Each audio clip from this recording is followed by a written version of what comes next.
We're exploring style with L, Light and Airy today, and we get to see what Coley Kuyper thinks about using this style in her art.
Did seeing Coley's work make you want to try this light and airy feel?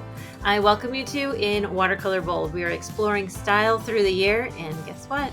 Right now, we are playing around with a light and airy feel. And if you want to hear from more artists that are exploring their style from A to Z, follow this playlist here on YouTube.